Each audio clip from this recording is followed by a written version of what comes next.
Hiya, I'm Adrian. I'm going to open a box in a minute because I want to show you what's inside, and I want to talk to you about what happened when I took, or rather applied, magnesium chloride in solution, which makes magnesium oil, to my skin every day, at least once a day, for the last 3 years, and it's been a really interesting journey.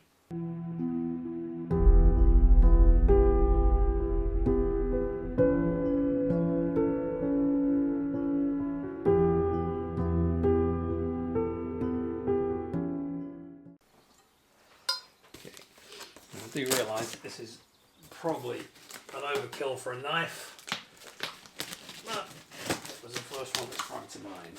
There we go.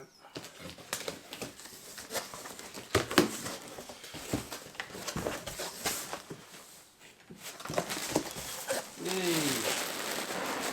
Ah.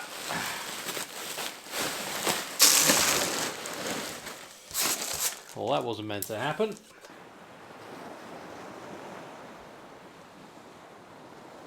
Right, so this is it. It's magnesium chloride hexahydrate. This is basically dried out seawater from the Dead Sea, so I guess it's Dead Sea salt. It's absolutely amazing stuff. Before we get started, I think it's important for you to understand that I'd actually got really quite poorly with a whole bunch of different symptoms. I'd actually put it down to the fact I was just getting older. Just turned 55 now, so this was when I was 52, and things were happening, sort of similar to my friends around my age group, so I didn't really pay too much attention to it, but then they really started to bother me. And I'm going to have to grab an iPad in a minute so I can actually look through and read you through the list of things, the symptoms, the ways you'll know if you're short on magnesium. And there's a lot of different things, because magnesium, it's precursor is not the right word, but it sits behind so many things in your body. You know, I've read from 325 reactions to over 1,000 different reactions it's involved in.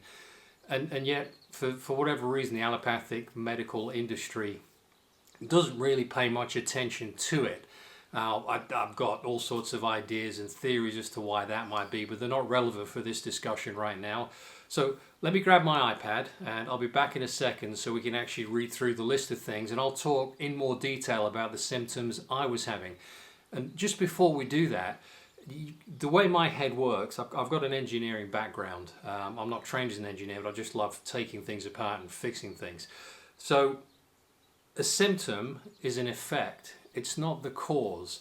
So if you have a headache and you take something for the headache, you've treated the effect, not the cause. And I don't think, certainly for me, that's the right way to do it. I think it's more important to look at what the cause is, and then the effect, the symptom, will go away.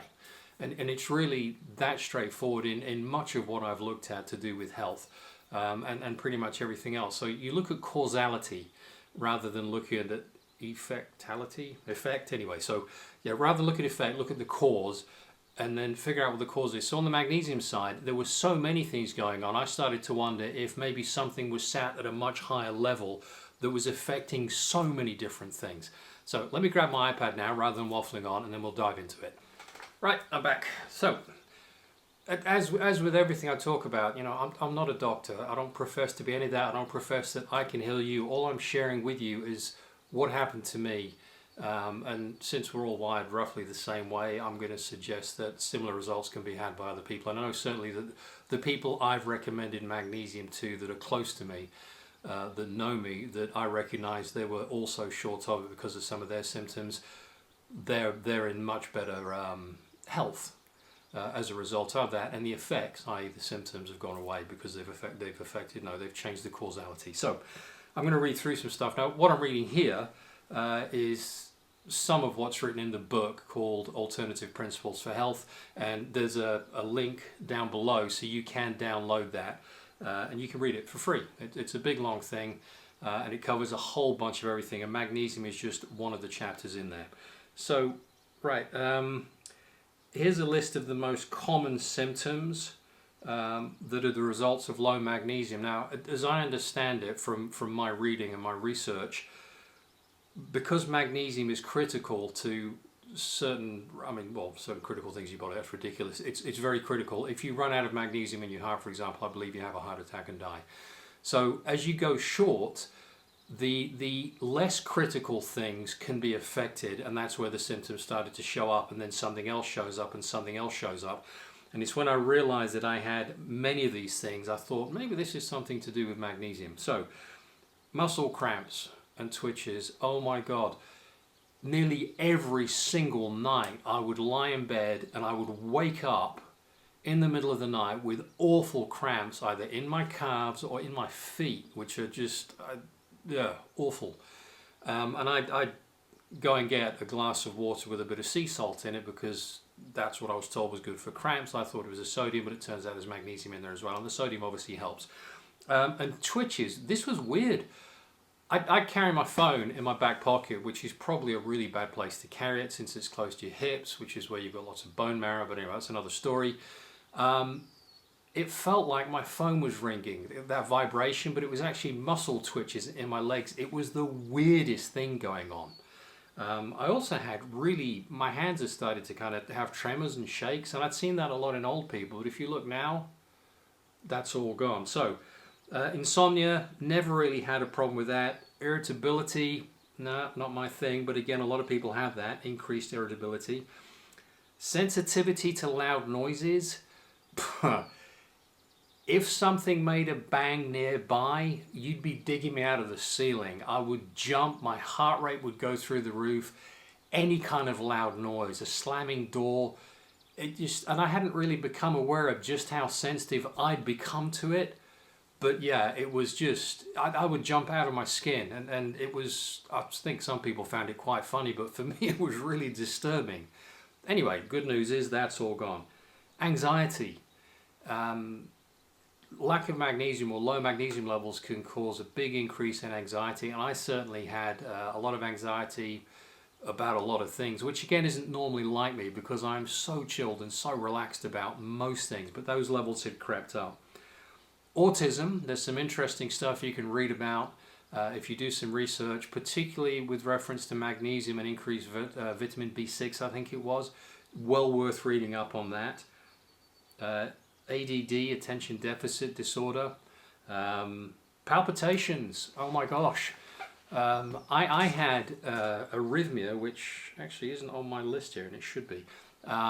Really bad. I'd be moving along through my day, and my heart would suddenly go boom, boom, boom, boom, and it would stop, and then it would do it again, then it would stop, and then once when I drank, I used to drink a lot of coffee, and I actually don't touch coffee at all. I love the smell. I was driving, picked my partner up. We were going out to the pub, and all of a sudden my heart rate, it felt like it had gone through the roof. It was. But I had no pulse. I couldn't feel a pulse, and I was starting to black out. So I got us, actually, we were only just around the corner from the pub, which was lucky for her and for me. I drank a gallon of water, felt a little bit better, went to bed, hadn't put it together that it was the coffee, and I actually thought it was that bad. I thought I was going to check out, that's it, I'm finished. The next morning, I had another cup of coffee, and the same thing happened again, and I'm on the kitchen floor thinking, I can't do this. So since that day, and that was like 5 years ago now, I've never ever touched coffee. I daren't, and it's an increased sensitivity to coffee, but of course coffee is one of the things that strips magnesium out of your system, so maybe that was something to do with it, I don't know. But anyway, back to palpitations.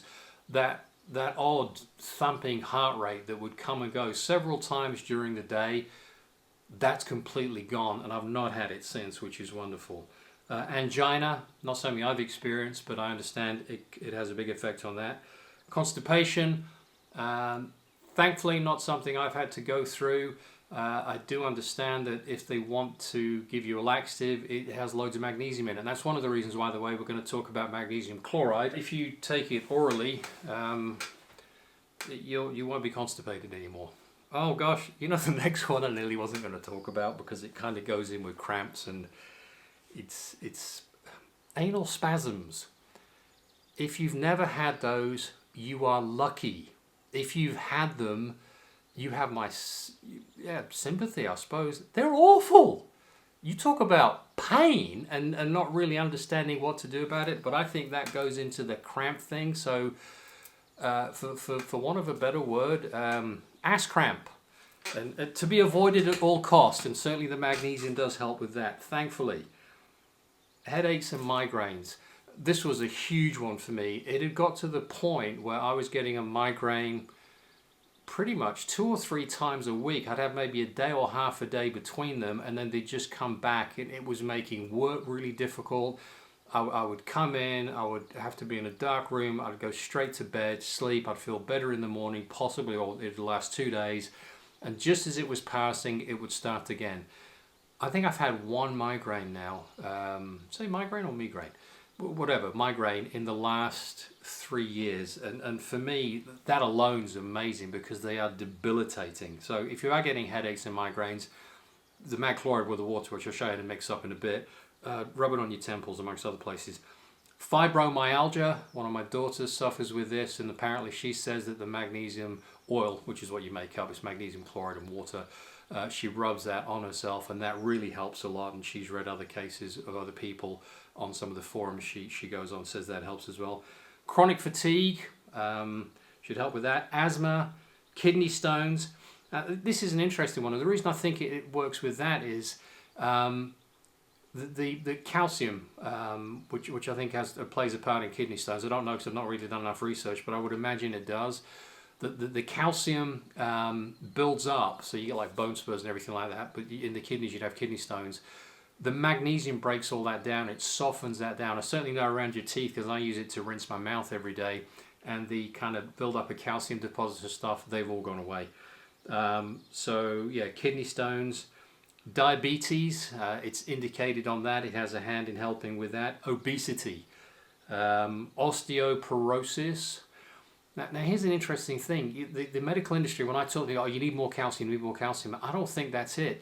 You need calcium, but you need magnesium at the same time. If you are low on magnesium, the calcium is going to cause far more problems than it's going to solve.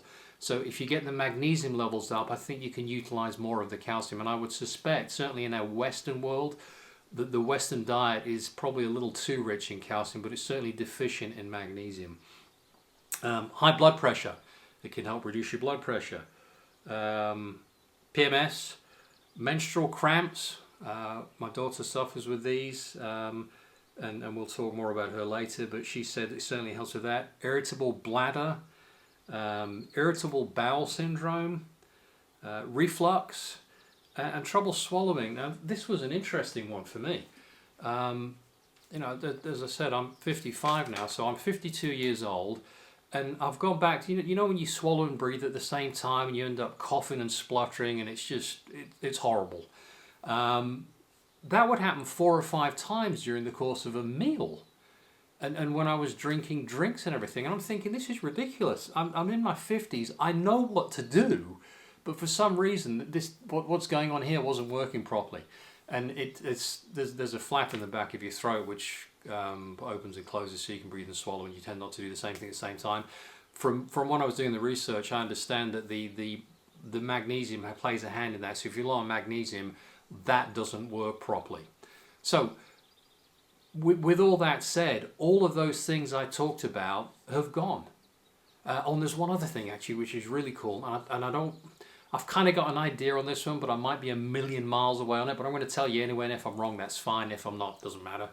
That as you get older, you tend to get up and go for a pee during the night, twice, 3 times. And it's just one of those things, you kind of get used to it. It creeps up on you, don't really aware you're doing it, but you have disturbed sleep. That doesn't happen anymore. I get to bed, I sleep right through to the morning. And I had wondered whether, because magnesium is the thing that makes your body more supple, is it possible that maybe the bladder is less supple, so it feels like it's reached the full point, and then you have to get up and pee when you're not really peeing a lot? It also could have to do with prostate, I don't know. Anyway, whatever it is, I mean, if I have a big drink late on in the evening, then possibly I will get up. But normally now, no, I sleep straight through. It's absolutely amazing. And it's worth it just for that. So, have a think about all those things. You can jump onto the internet, you can do research on magnesium. There's a ton of stuff to look at, and I'll put some links below as well to help you along with that. And then I think what I'll do is I'm going to talk next about, in fact, yeah, we'll talk about that now. So there's several ways of buying it. You can go to the health food shop and you can get some magnesium oil, and it comes in a little 100 ml squirty bottle. And it costs about, I think, $9.99 or 10 quid, something like that. I looked at that and I thought, wow, it's really expensive. Why is it so expensive and what's in it? So when I had a look at it, it turns out that it is, remember this stuff? It's got to have my face next to it for focus. So, yeah, there you go. The magnesium chloride flakes, the dried out seawater. And this is also probably why, actually, when you go and spend time at the seaside, or the ocean, and you swim a lot, you probably do really well, because I suspect there's lots of magnesium in there. There's certainly tons of magnesium in the seawater, and you're swimming and you're absorbing it. And I know I used to feel amazing after a holiday where I was swimming in the ocean all the time. And of course, I hadn't put two and two together at that point. So what you can do is you can buy this, and I buy it on eBay or Amazon. I'll put a link below where you can buy some. I buy the flakes.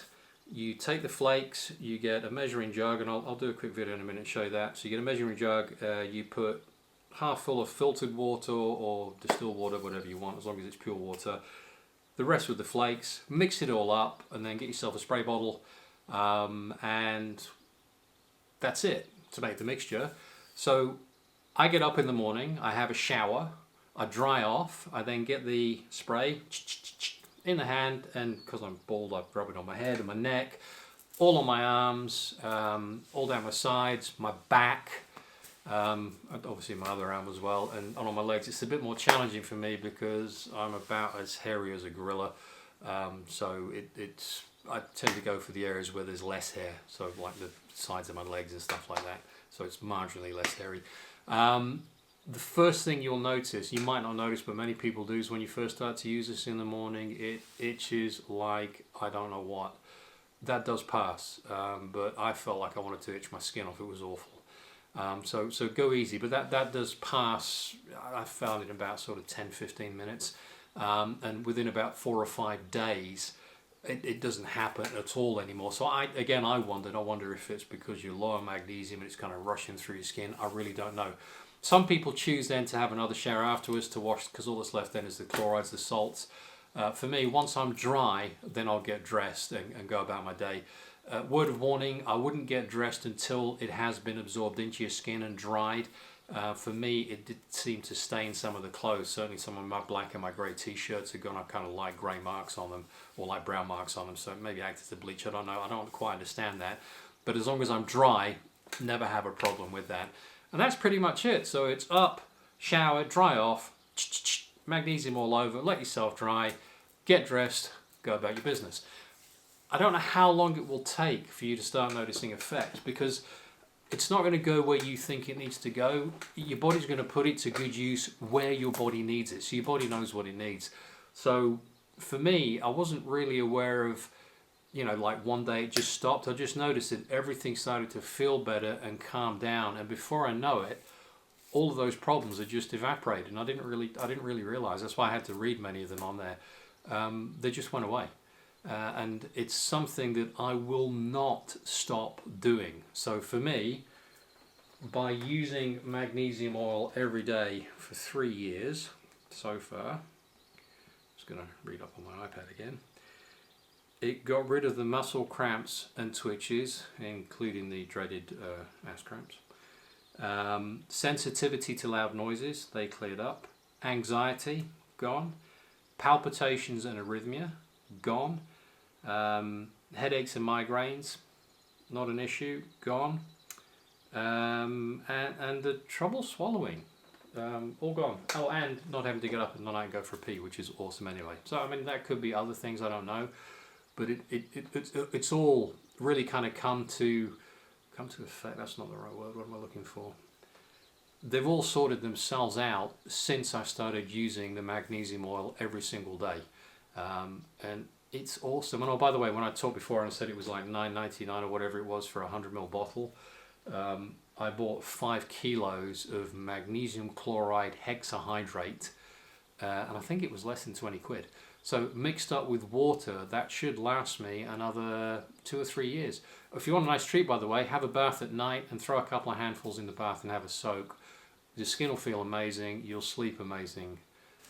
I think one of the really interesting things about magnesium, my youngest daughter, who's 28 now, she had problems with her heart as well, racing heart rate. She'd been taken into hospital a couple of times by ambulance, I believe, at least once, and they could never really get to the bottom of it. She trains a lot. She had a resting heart rate in the high 90s, which is really strange, and it would push over 200 sometimes with not too much exertion, which was really concerning. And in fact, she played a very large hand in the research that came across the magnesium. Anyway, the long and the short was, she has been using the magnesium. She just soaks her feet in it, as she tells me. There's a foot soak at night, and she checked her resting heart rate 3 months in. She hadn't changed her training. The only thing she changed was applying the magnesium to herself. And her resting heart rate, last time she told me, was down at 54, which is an enormous reduction, and obviously a much more healthy level.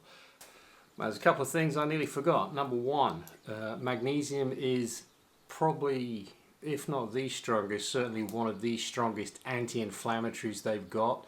And inflammation in your system's a bad thing. It's a sign something's wrong.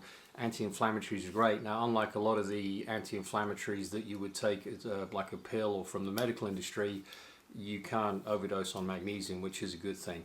And I thought I'd tell you a couple of other stories which I was thinking about later on after I filmed the first bit of this video.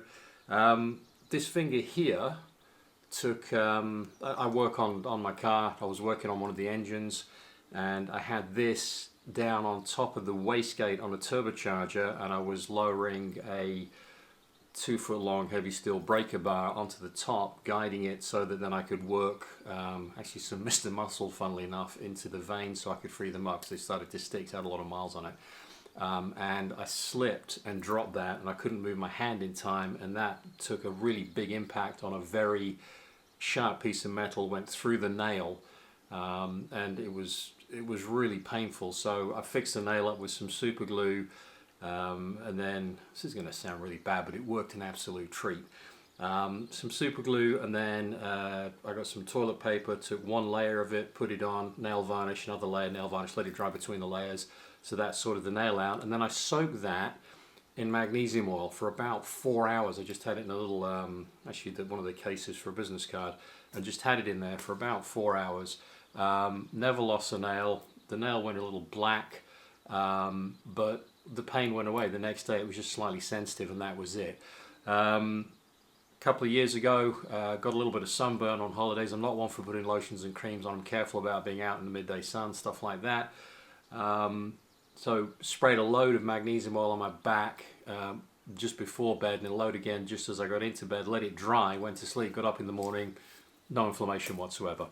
My girlfriend, she knits, and she gets sore hands and tendons in her forearms, rubs the magnesium on, next morning it's gone. And she was working this summer for her elderly mother, did a lot of work in the garden, come back and her hands were very sore. Again, sprayed a load of magnesium oil on, went to bed, get up in the morning, everything's absolutely fine. So it's really awesome stuff in addition for the other stuff we talked about. So yeah, that's it. I'll quickly show you how to mix it up, and then I think we're done.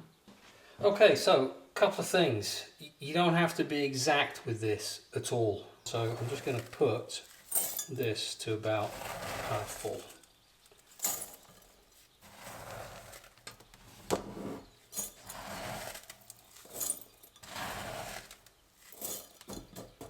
Yeah, about there. That's actually, sorry, about there. Just filtered water. Now, you could actually leave this and just leave it sat, and it would largely dissolve, or we can speed things up a bit. But have you got one of these? These things are awesome for mixing. I found it at the market. It's Amazing. Absolutely amazing.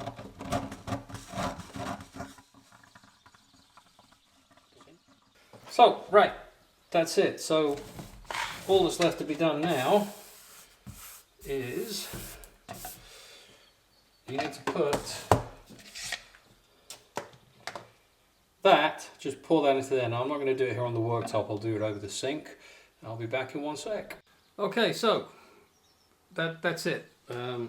It's really as simple as that. If you like the video, click the like button. Please subscribe, because there's going to be many more videos like this, all sorts of different subjects we're talking about. Leave some comments.